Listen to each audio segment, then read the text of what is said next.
Hey there everyone, this is Zach again. So last time, we saw one of the most frustrating obstacles in this game get conquered, and that's these stompers right here. For years, they have plagued players by pace locking them to oblivion, and forcing them to find some of the most creative and innovative strategies just to deal with them. And by using a combination of pre-existing strategies as well as burning 2 mushrooms at the start of the track, it was possible to make them no longer an issue. Thus, because of this, the first ever 149 on the track could be set by none other than Fulag. We also saw how much of a struggle getting this sub was compared to the other ones set on the track. It was both a major skill and mental roadblock for players as it requires a very fast run to completely avoid the stompers, requiring important techniques such as low tricks, chain wheelies, and the shroomless shortcut to get past them lap 3. But, with all of these strategies found and the pace locks eliminated, it seems like the track's true potential can finally be unlocked. So the question is, how low can the track go now? Can the next second barrier get broken as well? Let's find out in today's video. Now, compared to the previous world record, there isn't much of a difference between Fulag and Dane. For him, it was just trying to get a run that was good enough to beat the Stompers lap 3, and then make sure everything stays aligned enough to get the sub. He was close to Dane for the most part, just lagging behind him. However, he caught back up by the crates lap 3 with a chain wheelie. From there, he kept the pace up to beat Dane and secure the first ever 1 minute and 49 second run on Toad's factory. Next month on February 16th, Fulag managed to improve his run again, though just by a millisecond. He's ahead of his previous run for the most part, being slightly ahead entering lap 2. However, his second half of that lap ends up being really strong. He catches up a bit from the first double mini turbo turn, and I say first because you can charge 2 mini turbos on the conveyor belt turn as well. Now, what handsome gentleman out there found this cool strategy? Well, it was none other than me.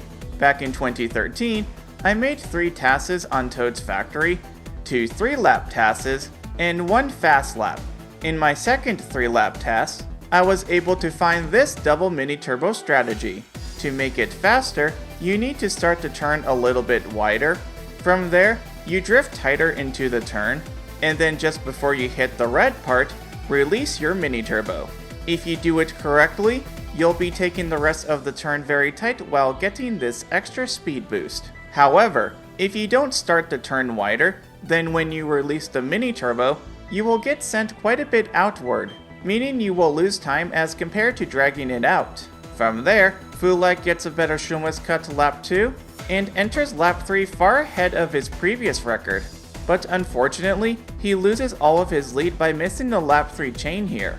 But at the very least, he did get an improvement. Now, there is one thing I do want to mention as it's been a factor in many of the previous world records. On lap 3, Fulag went kind of far to the right here. This is due to the crate boxes. Throughout the years, we've seen people enter this section either quite a bit to the left or right, and it's mainly due to the cycle those boxes are on. So by adjusting your line with this trick, you can avoid some weird line through these boxes and be on a good path for the turn re-entering the factory. Before I continue, I'd figure I'd finally explain how the airtime on the pond cut works, so that way you all can understand why people are gaining or losing time with the shroomless. Plus, this same logic is also why players would either get good shortcuts or bad ones with the shroom method. When you look at the mounds, you see the sides here don't slope as much upward, but the parts that are not the edges do. Because of this, if you get into the air further to the left, you'll end up getting sent higher, and this is because you're going off a surface that has a higher slope. Thus, you are going more upward as opposed to more forward, costing you time. But, if you go as tight as you can, then you can get a trick that doesn't send you as high and send you more forward. And that's because at this area, the slope isn't angled up as much. Though if you go too tight, then you either won't get enough air to make the shortcut, or the trick becomes impossible to do. A few days later, after Fulag's 966, On February 22nd, another player named Ollie beats him with a 947. His name and a few others were mentioned in my last video in regards to people grinding out the track for a 149. So with the Toad's Factory mental roadblock being lifted, some people got their sub right afterwards. Dane achieved it on February 21st, and Fox got it on February 25th. Since Fuleg got it first, the pressure for everyone else to do so was lifted. Going back to Ollie's run, leaving the first conveyor belt lap 1, he gains quite a bit on Fuleg. This is because of when he hopped. As I've said before, if you hop off the belt, you maintain that extra speed boost until you land on a surface that is not some sort of belt. However, it also matters when you hop as well. If you hop too late, you won't be going off the belt with as much speed. You'll maintain the momentum from it still, but not as much. If we look at Fuleg's run, he hopped just after leaving the belt. Because he was still losing speed from it, he did keep some of its momentum, but not all of it, being at roughly 97 kilometers per hour. But because Ollie hopped off the end of the belt correctly, he was going faster at over 110. From there, he falls behind Fuleg for most of the run due to failing the chain lap 1, but then recovers it lap 3 by getting the chain Fuleg failed. And up until the very end, Ollie ends up being quite a bit ahead of Fuleg, but he then gets a bad landing from the low trick, causing him to just barely scrape by with a new world record. And one other notable thing with Ollie's run that I personally enjoyed seeing, and that is he did the double mini turbo strategy here on both laps 1 and 2, being the first person to do so in a world record run. 2 days later, Fuleg stole the title from Ollie with an 842. For most of this run, he's ahead of Ollie due to him failing the chain, but Fuleg's lap 3 ended up being pretty weak, with him almost falling behind by the Shroomless. But due to the bad bounce Ollie got, he was able to beat him by just over 0.1. Now with this run, he did go for only one mini turbo around the conveyor belt turn, likely because he wasn't the best at it yet. And just an FYI, World Records will be using this strategy on and off for a while. So later on in November, Fuleg improved again with an 835. Now you can see that I didn't record this myself, with Fuleg having to record it with a camera. This is because in May of 2014 this year, Nintendo shut down their Wi-Fi connection service. What made it so easy to preserve runs before was how often they were being downloaded and sent to other players around the world. And with the use of modding, people have been able to extract their save data and upload them somewhere on the internet. How I've been getting them so far is through a site called NinRankings, which houses many of the runs set by people in the late 2000s to mid-2010s. Without Nintendo Wi-Fi connection, it became up to the individuals themselves to record their times or extract the data from their consoles to show proof, which would require modding. So yeah, Fuleg just had to record it himself, but at the very least, we do have footage of his run, and frankly, it looks very good for a camera recording. So thank you to Fuleg for doing this for us. Next year, on April 13th, 2015, Zeke made his grand return with an 805. Note that I am comparing this to Fuleg's 842 since that ghost data exists. One thing with Zeke's record is he went for the slip exiting the conveyor belts laps 1 and 2. This isn't the first time this has happened, as Fox used it back in his 150.175, and people have used it in their runs before. Doing this slip correctly adjusts your line more quickly, but it doesn't save any time unless you do it extremely well like the Tasses do, for example. To make it worth it, you need to get your wheelie out as quickly as you can, which is hard to do here, and Zeke holds out his drift here for too long for this to save any time. So yeah, while it does look cool, it isn't worth going for. The very next day, Fox goes, "My turn again," and comes back with a 784. So with Fox's grand return, he ends up going up on a tear for a bit. His first record back lasted for 2 months, but on June 23rd, Fox improved his time again to a 764. Then, on the very next day, he improved again to a 722, and the day after that, a 714. So he managed to improve the world record on 3 consecutive days in a row. That's just, wow, crazy, dude. But then, Fuleg decides to crash the party with a 667 on June 27th. Okay, this past week was crazy. 4 world records in 5 days! Wow! Between all of these runs, it was mainly them doing things overall better.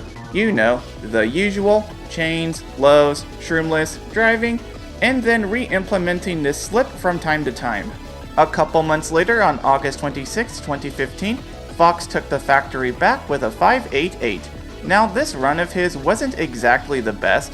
He made some minor mistakes like hopping too late leaving the conveyor lap 1, and entering lap 3, he was 0.137 behind Fulag. He did get closer to him throughout the rest of the lap, though what caused this roughly 0.08 improvement was the fact Fox got a very good low trick at the end. It wasn't the ultra low trick, but a strong one nonetheless. Next year, on February 8, 2016, Fox improved with a 5.37. He managed to fix some of his mistakes from before, such as his bad conveyor hop lap 1. He also gets a great shroomless on that lap as well, finishing that lap 0.157 ahead. His lap 2 continues to improve on things, being 0.226 ahead entering lap 3. But the circle of time trials rears its ugly head and restores balance by giving him a weaker lap 3. So as a result, he only got a 0.051 improvement, especially with that insane low trick from last time being a contender. And for over a year and a half, this is where Toad's factory sat. Fox came in and really grinded down the track a lot. There was no issues really in terms of cycles anymore, and by this point, people were well outpacing the lap 3 stompers. Because of everything found, the track could finally begin getting pushed to its limit, with it so far getting about half a second down into the 149 realm. And then finally, on November 23rd, 2017, another very infamous player set his first world record on Toad's factory. Just like Fox, he's also been an absolute legend at the game. Luke became prominent in the time trial scene in 2016, getting his first world record in 2017 on SNES Mario Circuit 3. From there, he set so many records on tracks like N64 Bowser's Castle, Daisy Circuit, and as seen here, Toad's Factory. As of this point, he has set over 100 world records in Mario Kart Wii. Without a doubt, Luke is one of the greatest players ever. With Luke's run, he used the double mini turbo strat both laps, this being the first time since Fulag's 835. He was quite a bit ahead of Fox towards the end, but because Fox got a strong low trick, Luke just barely clutched it out. 2 days later, Luke got a nice big improvement, skipping a 0.4 entirely with a 3.96, which was quite a big time save, especially considering no new strategies were found. However, from there, Toad's factory ends up in 0.3 hell, with Luke getting a 3.91, and then a 3.33, a 3.26, and a 3.24. For over 2 years, this is where Toad's factory sat. I remember this being very frustrating for Luke as the track had even more potential to offer. No new big strategies were being found, so things weren't being improved by just someone finding an obscure strat like every other world record was beforehand. It was all about driving, so every small, minuscule improvement was becoming more and more of a big deal. We're way past dealing with stomper dodges and way more focused on everything being optimized. But on May 5th, 2020, one day after Luke improved with a 3.24, he at long last broke past a 0.3 roadblock with a 2.45. Again, a very nice improvement at this point. It's hard to get those anymore. Next year, on June 19th, 2021, we have another infamous player, Logan, improve the world record by a millisecond. Just like Fox and Luke, they're one of the best players in Mario Kart Wii history. In fact, up to this point, Logan has set the most world records out of anyone ever, with a grand total of 113. At this stage, you can see how strong the track was becoming. Many very talented and strong players have given it a go. Every run was players taking things back and forth with whatever. Driving, chains, shortcuts, low tricks. Everything just needed to be as precise and strong as possible.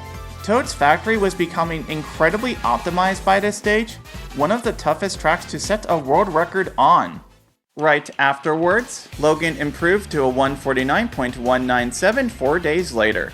Toad's Factory is getting close to a 148 now, and by this point, The best lap splits showed that it was possible, but as I've said, getting this sub would be insanely difficult to achieve, even with all of these Mario Kart Wii legends playing. And speaking of legends, another one, Connor, got to 156 next year on October 4th, 2022. Before this, Connor has set several world records on other tracks, these being DK Summit, Rumble Volcano, Waluigi Stadium, and Mushroom Gorge. Really, it just feels like that unless you're an insane god at this game, you just can't do anything here. The world record is so incredibly strong that everything needs to be near perfection. Next year, in February of 2023, Logan steals the factory back with a 074. We're only a few frames off the next second barrier. It's getting close. Now with his new world record, Logan adds in another strategy, the first one in ages. What he does is 2 hops leaving the conveyor belt all 3 laps. You see, how the speed preservation works on these belts is you lose only a few kilometers per hour per frame you're on the ground. Key words, on the ground. So if you touch the ground and then hop before the full speed loss goes away, you can keep that higher speed for longer. While not the most time-saving strategy, it is still very helpful. Every little time save is needed by this point, so we take everything we can get. So now, with all of this stuff found, would a 148 finally happen? Well, as of now, not yet.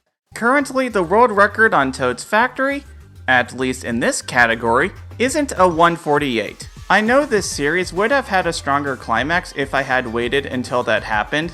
However, this neat idea was something I thought of one Saturday morning, and I was just excited to do it. Toad's Factory's world record history is, in my opinion, one of the best ones in the game. So much stuff has been found in the past 15 and a half years, especially earlier on in Mario Kart Wii's history. Plus, I understand a lot about the track myself from testing it several times in the past. Something I will say is I didn't expect how often things would change. For a while, it seemed like every other world record was adding in something different, with runs only being consistent in the past few years in this regard. And even then, little things are being found still.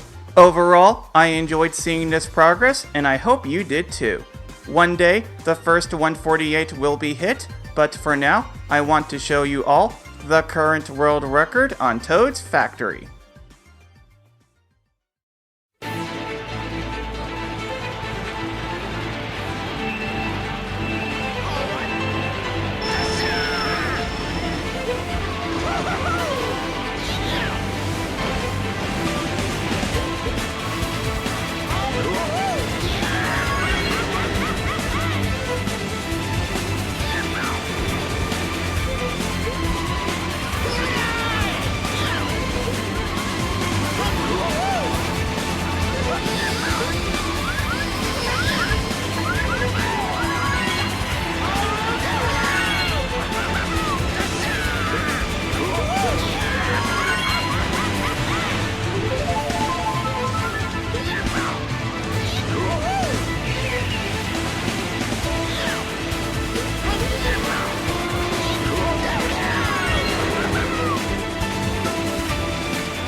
And there you go. That's what the current world record on Toad's Factory is like.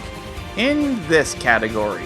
So while the first 149 hasn't been hit yet with these strategies, there is one more thing I want to discuss. Sometime in the past few years, a thing was found, and it allowed for a separate category to be made. If you want to know what it is and what happened after that, I'll be making one last part. If you want to see it as soon as it comes out, be sure to subscribe to this channel. And if you enjoyed part 5, give this video a like as well. I also have a Twitter and a Twitch, links in the description. So in the next part, I'll be happy to show you all how to break past the 148 barrier in style. Thank you everyone for watching, and have a fantastic day.